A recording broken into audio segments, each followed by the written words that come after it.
자, 오늘은 창세기를 전체 결론을 할 텐데 너무 길 것 같아서 신학적 해석까지만 하겠습니다. 관찰하고 신학적 해석하고 1단계, 2단계, 3단계까지만 하고 다음 시간에 4단계, 5단계 구속사하고 적용을 하도록 하겠습니다. 자, 창세기는 50장 26절로 되어 있고 그리고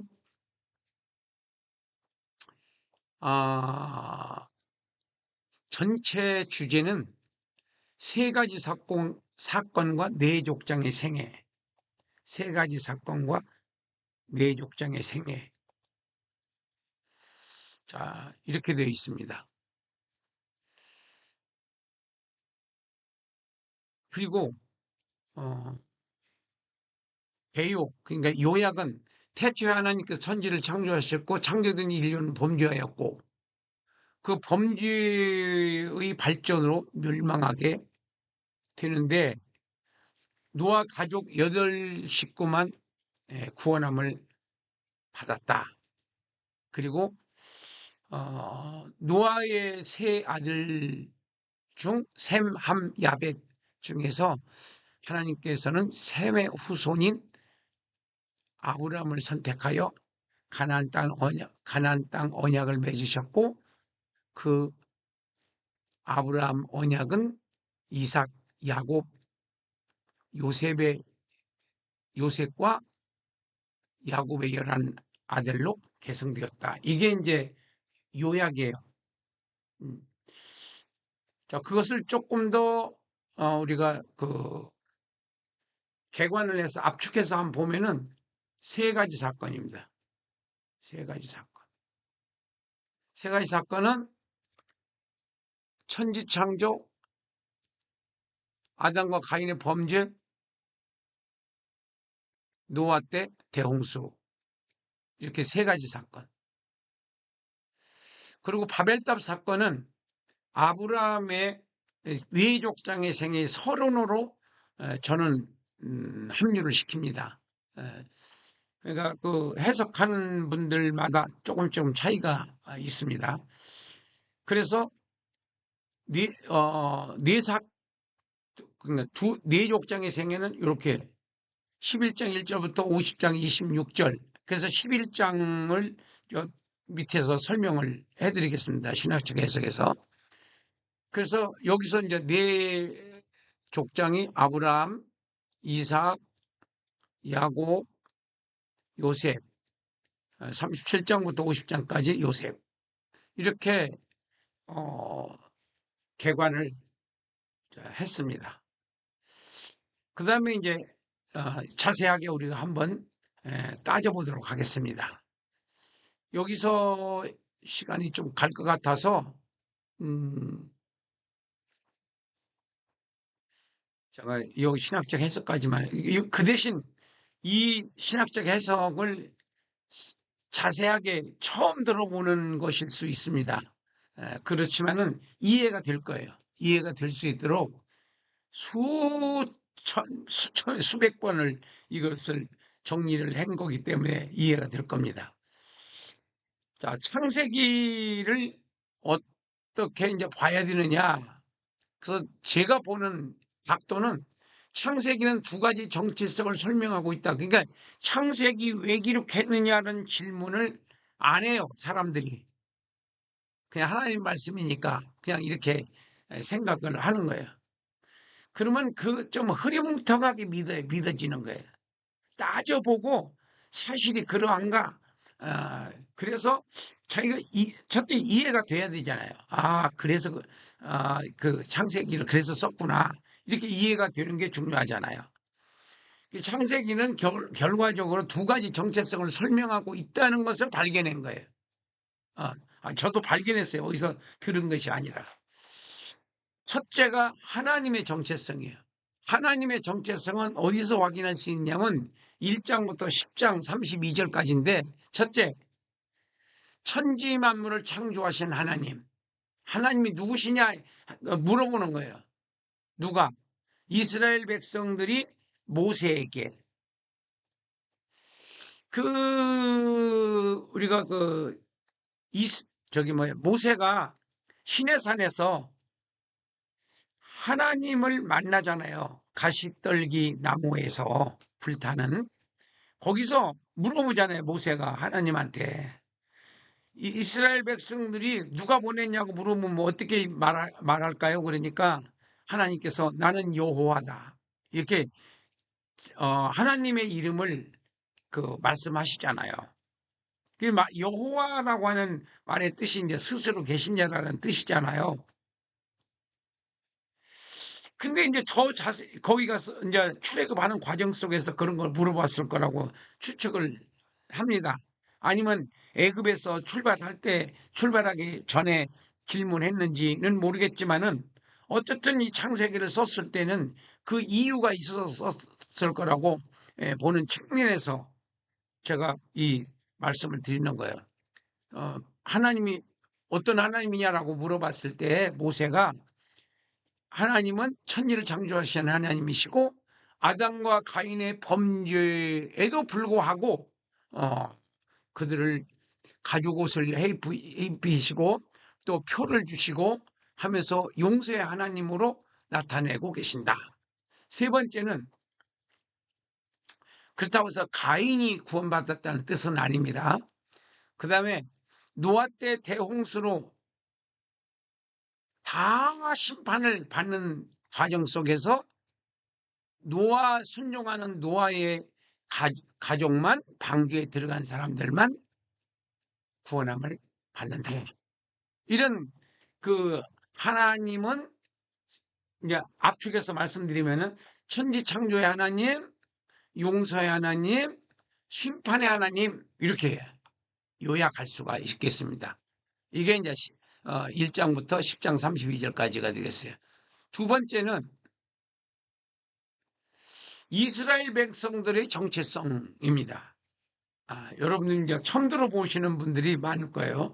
이스라엘 백성들의 그러니까 여기서 이스라엘은 출애굽 백성들을 말하는 거예요. 출애굽 백성들의 정체성이 뭐냐? 이것을 창세기 11장 1절부터 50장 26절까지 네 족장의 생애를 통해서 그거 설명하고 있는 거예요. 출애굽 백성들의 정체성이 이거다, 이렇게. 자, 바벨탑 사건은 굉장히 혼돈과 흑암의 시대예요. 그리고 뿔뿔이 흩어졌다고 그랬잖아요. 그런데 우리가 그 10장에서 창세기 10장에서 이미 셈, 함, 야벳의 족보를 정리했고 또 어디로 흩어져 갔다 이렇게 거기까지 나와요. 10장에서.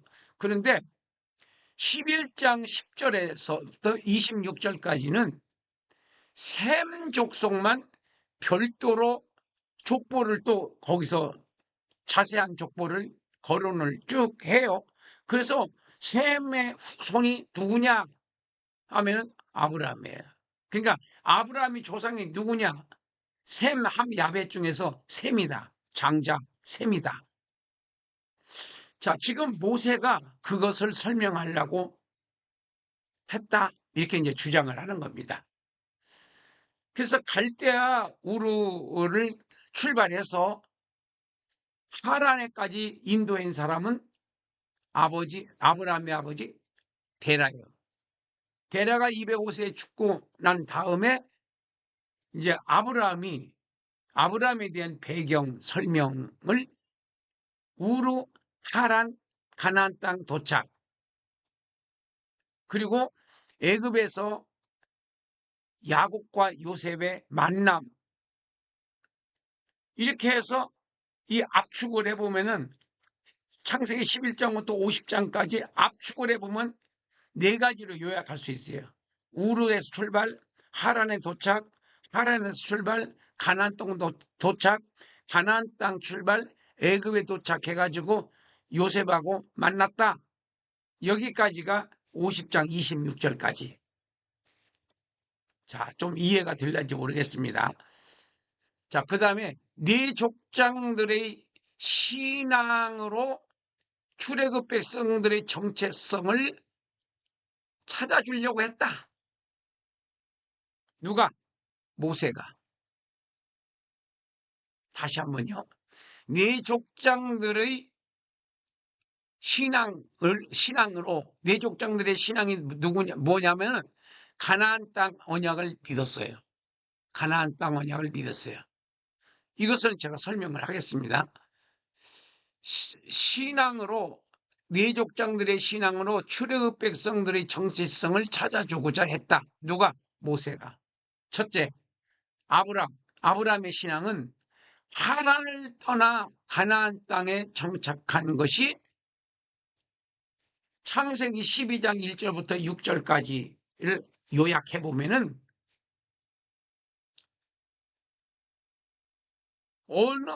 시브리서 기자는 뭐라고 설명을 하느냐면 갈 바를 알지 못했지만은 하나님이 떠나라고 하니까 무조건 떠났다. 그러니까 하나님의 말씀을 절대적으로 믿었기 때문에 그런 행동을 했지. 그 대가족을 이끌고 가는 사람이 갈 바를 몰라 어디로 갈는지 모르겠다 하고서는 식구들한테 얘기했으면은 난리 나겠죠. 그렇지만 가나안 땅 아브라함은 그 몰랐지만 하나님의 말씀을 믿었다. 참 이게 중요합니다. 하나님의 말씀이 믿어졌을 때 행동이 나와요. 내가 왜 이렇게 행동이 안 바뀌느냐? 안 믿어지니까 행동이 안 바뀌어지는 거예요. 너나 할 것 없어요. 다 똑같아. 예, 그래서 성령 충만 받으면은 이게 변화가 일어나는 거예요. 하나님의 말씀이 절대 주권적인 말씀, 우주를 창조하시는 하나님의 말씀으로 믿어지는 거예요. 성령 충만 받으면 성령님이 컨트롤하는 거예요, 나를. 예, 내가 내 의지로 하는 게 아니고 그게 이제 하나님의 나라. 예, 부터 이제 출발해서 이제 영원히 사는 천국까지 이제 연결을 시키는 겁니다. 두 번째는 이삭의 신앙이에요. 이삭의 신앙은 어디서 알 수 있냐면 26장 1절부터 5절까지인데 흉년에도 가나안 땅을 떠나지 않고 애굽으로 가지 않고 지켰어요. 그래서 100배의 축복을 받았다고 이렇게 26장에 기록되어 있어요. 세 번째는 야곱의 신앙은 무슨 신앙이냐? 가나안 땅에 장사 지낼 줄 것을 맹세시킨 것. 50장 10절부터 14절까지 핵심 구절인데 아니 거기 꼭 구태여 거기가 수백리인데 제가 그 애굽 카이로에서 그 이스라엘까지 이쪽 지중해 쪽으로도 한번 가보고 그다음에 저쪽 홍해 쪽으로도 가보고 두 번 가봤거든요. 하나님께서 그렇게 해주시더라고요. 예, 정말 신기할 정도로. 근데 고속버스를 타고 관광버스니까 타고 달리는데 한나절 이상 걸립니다. 예, 하루까지는 안 걸리지만은. 그러니까 굉장히 먼 거리입니다. 거기가 시나이 반도가. 그런데 꼭 거기 가서 장사를 지내줄 필요가 뭐가 있겠어요? 근데 야곱은 그게 신앙이었어요. 후손들이 반드시 여기서 너희들 후손들이 여기에 와서 이제 나라를 세운다고 하는 그 신앙이 있었기 때문에 자기는 그 막벨라 굴에다 자기를 묻어달라고. 그때는 요셉이 실세였기 때문에 요셉은 가나안 땅에 못 묻히지만은 그 가나안 떠나게 될 때인데 그때 내 유고를 가져가 달라고 하죠. 요셉은. 그렇지만 야곱은 그 당시 실세가 요셉이었기 때문에 가능한 환경이었기 때문에 그렇게 할 수 있었습니다. 그래서 그 가나안 땅에 묻히는 거예요. 이게 야곱의 신앙이에요. 요셉의 신앙은 조금 전에 제가 말씀드린 대로 출애굽을 너희들이 하게 될 거다. 이걸 믿었어요. 요셉은. 그래서 출애굽할 때 내 유고를 가져가 달라는 맹세를 시켰다. 창세기 50장 15절부터 26절까지가 그 내용이에요. 자, 이렇게 해서 이게 네 사람의 신앙을 우리가 알아본 거예요. 그러니까 결과적으로 창세기 11장부터 56장까지의 그 스물 약 40장, 39장이죠. 아니 50장, 아니 40장이에요. 40장. 40장 내족장의 생애를 기록한 목적이 뭐냐? 우리가 누구냐? 그리고 우리는 어떤 신앙을 가져야 되느냐? 지금 우리는 보혈 신앙이잖아요. 지금 신학적인 거예요. 이거는요. 구속사적인 것이 아닙니다. 그래서 아브라함의 신앙, 이삭의 신앙, 야곱의 신앙, 요셉의 신앙을 내족장의 생애를 통해서 설명하고 있는 거예요. 저는 이것을 깨닫고 나서 엄청 제가 흥분했어요. 자, 그 다음에 결론입니다. 이제 창세기의 신학적 해석의 결론은 다시 한번 반복합니다. 두 가지 정체성을 밝혀주고 있다. 첫째는 하나님의 정체성. 1장부터 10장 32절. 창조주 하나님, 용서 하나님, 심판하신 하나님. 그 다음에 두 번째, 출애굽 백성인 이스라엘 백성들의 정체성. 11장 1절부터 50장 26절. 아브라함은 하나님과 가나안 땅 언약을 맺었고 그 언약을 믿고 바로 하란을 떠나 가나안 땅에 정착하게 되었고 그 언약을 이삭이 계승했고 그 다음에 야곱이 계승했고 그 다음에 12아들이 계승했다. 자, 출애굽 백성들은 바로 그 아브라함의 후손들로서 가나안 땅의 주인인 것이다. 그러므로 우리는 출애굽 백성들, 현대인들은 우리가 아니고 여기서 우리는 출애굽 백성들 말하는 거예요. 그 출애굽 백성들은 가나안 땅에 들어가 하나님만을 섬기는 나라를 세워 우리 후손들에게 이 땅을 남겨주는 것이 시대적 요청이요 하나님의 명령이기 때문에 우리는 이 출애굽을 해야 되고 가나안 땅에 들어가 가나안 땅을 정복해야 하는 것이다. 자, 여기까지 결론을 맺겠습니다. 다음 시간에는 구속사적 해석하고 적용까지 또 하겠습니다. 이 내용을 이제 압축해서 66권 사경에 성경 66권 사경의 거를 조금 풀어서 자세하게 여러분들한테 설명을 드리는데 66권을 창세기부터 요한계시록까지 쫙 한번 이런 식으로 정리된 자료가 있습니다. 그 자료로 여러분들한테 설명을 드리도록 하겠습니다. 오늘도 여러분들